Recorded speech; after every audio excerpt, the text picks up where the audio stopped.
So the New York Times is reporting that the FBI sent a second spy that we previously did not know about in to talk to George Papadopoulos, who was someone who was working on Trump's campaign. Now, this is an important story because over and over again, Trump would say something and he would be lambasted by the Democrats and the media as being a liar and it's ridiculous. How dare he makes these assertions? And yet over and over again, we see that there was more truth to them than there was fiction. And so, for example, when he said he was wiretapped, they were like, oh, that's not true. That's ridiculous. How dare he claim that? And then it turns out, well, he was recorded through secondhand because his team was wiretapped and he was recorded through secondhand of that. But he personally wasn't wiretapped, or he said he was spied on, and they said, no, there was no spying. Well, yes, undercover FBI assets did go in to clandestinely receive information about his team and report back without Trump's knowledge. But that's not spying. That's not spying. So we knew about this asset, Stephen Halper, but the New York Times is reporting a story now that there was an assistant with him. She's going by the alias Azra Turk, and we don't know her real name. Now, I would show the article here, but I'm not going to because it's behind a paywall, and I don't know the logistics of if I'm allowed to do that. So I'll link it below, but it's from the New York Times, and you can read. The gist of the story is this: when Halper's going in to talk to Papadopoulos in September of 2016 in Europe, they're also sending this attractive assistant in, and she's basically like, hey, what's up? So what can you tell me about Russia? Is like the Trump campaign working with Russia? And just like clumsily, ham-handedly asking questions like this. This is going to be absurd because think of what started this. We originally heard that it was the Steele dossier, and that was what was ran within the media. Oh, the Steele dossier, Trump being peed upon, and Carter Page was, a Russian asset. He was a spy, and he was offered a bunch of shares in oil stocks to kind of throw the election for Trump, and blah, blah, blah, blah, blah.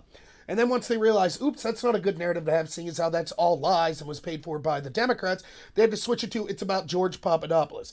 Who is Papadopoulos? He's this figure in Trump's campaign. He supposedly meets with this guy. By the way, every person involved in this story had connections to Western intelligence agencies. So this first professor, he meets Joseph Mifsud. He has connections to Western intelligence agencies. But supposedly, he hooks Carter Page up with Papadopoulos up, with these Russians. And then at one point, one of these Russians is like, hey, guess what? We have dirt on Hillary, dirty emails on Hillary. And Carter Page is like, oh, okay. And then he's drunk at a bar one day talking to another Hillary Clinton-connected asset from Australia. And he's like, guess what? Yeah, this Russian told me that, they got dirty emails on Hillary. That's it. Carter Page never said, we're working with Russia. He didn't say, we offered them something, we encouraged them to steal. Nothing. He just said, some Russian guys said they have dirty emails on Hillary. That was then used as the impetus for spying on Papadopoulos, for spying on Carter Page, and for opening the investigation into Trump-Russia collusion and people connected to Trump and Russia collusion. That is absurd. If just some drunken speech by some peripheral character to a campaign is enough to start spying, wiretapping, sending FBI assets in as spies on this campaign, then literally any sitting president would be able to spy on any political opponent. All he'd have to do is get some staffer drunk and have that staffer say, like, yeah, sure, we took some campaign donations, more than we should have, we think. There's some shady people. Or we think that we actually have access to Trump's tax return. We're the guy say that he can get access to it. Boom, that's it. That's all that takes. Now, the gloves are off. Trump can send spies in. We can wiretap people connected to any of the Democrats, etc. It's absurd.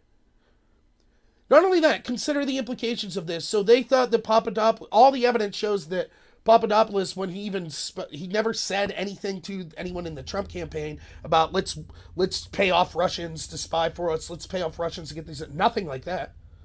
In fact, the Mueller report's very specific that there was never any American, let alone anyone connected to Trump's campaign, that worked to conspire illegally with Russia to get any of this dirt. None whatsoever. Yet still, that was enough reason for them to send this spy in to look into Papadopoulos. And at the same time, don't you think they would have went to Trump and said, hey, Trump, we're worried that Russians are trying to contact people connected to you. Remember, that's what they did with Dianne Feinstein. Unlike with Trump, where it turns out none of his people were Russian agents, we know with Feinstein, one of her people was a Chinese spy, was a foreign agent. Did the FBI send a mysterious man and woman that were agents of them to spy on Feinstein's campaign? No, they didn't. Instead, they went directly to Feinstein and said, watch yourself. You were infiltrated by a Chinese spy. Why the difference? If it was really about protecting the country from Russian interference, wouldn't they immediately have gone to the presidential campaign and said, hey, watch out, Russia's trying to get involved with you. Instead, they choose to send spies that found nothing. But the information that those spies was gleaning was leaked. The fact that there were spies was leaked and it was used to make Trump look bad. For 2 years, the investigation's been going on to stymie him, calling him a Russian agent by all these people that lied constantly. You think that if Trump sent his people to spy on whoever his 2020 opponent will be, Joe Biden, let's say, if he sends FBI agents in to spy and says, well, the reason we sent them was because we heard drunkenly one of them said that they might have dirt on Trump. They talked to someone in a foreign country, it might have dirt on Trump. Trump can't eat 2 scoops of ice cream without people saying he's the most corrupt president ever and saying he's a fascist. What do you think they would say about that? And another thing that this New York Times article says is, Trump said, and was lambasted for saying this, that the UK intelligence agency spied on him. How dare you? How dare you accuse an ally of that? Well, this New York Times article says, at the very least, the UK was made aware of the spying operation by the FBI, and that they could not be reached for comment as whether or not they took part in this. Well, if they knew about it, I'm sure that they had some sort of intelligence sharing going on, and hence they were involved in the spying of Trump. Now, how dare Barr use the word spy? What do you call that? Someone who's going undercover to get information out of someone against their knowledge and then reporting back to an agency. That's fine. That's what it is. So all the beating of the chest and calling Trump a liar and criticizing Barr and saying how dare he say that, and we've known all along. Yes, they did spy on Trump's campaign. That's absolutely true. Oh, where's your proof? Well, here's more proof. Here's the second spy we know of. Now remember, Barr in his testimony yesterday said he's going to get to the bottom. Was there even more spying than this? Yesterday he said, so far we just know about kind of one spy in this wiretapping. Was there more? Well, one day after that, we found out there was at least a second spy. How many other people were spies employed by the FBI? Was Mifsud working for the FBI? The person who initially steered Papadopoulos towards this? Was Veselnitskaya, who was working with Fusion GPS and met Don Jr., was she somehow being led by people that were in Hillary's campaign or were in the intel communities? We need to get to the bottom of all this. This is what real journalism should look like. This is what they should have been doing. Instead of laughing and making fun of Trump and saying he was a horrible person for suggesting it. Whoops, they missed it. Again, consider any other presidency. Consider George Bush decided to spy on Obama. It'd be the biggest journalistic story of the decade to report on this. But instead of the journalists reporting on it, they turn the other way and then tell you that you're un-American for even questioning it and Trump's a terrible person for bringing it up, even though it turns out he was right in the end.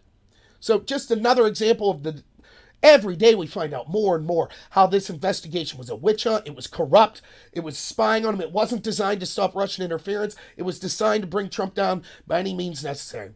If you like this video, please like and subscribe. I'll be putting more content out daily. And have a good one.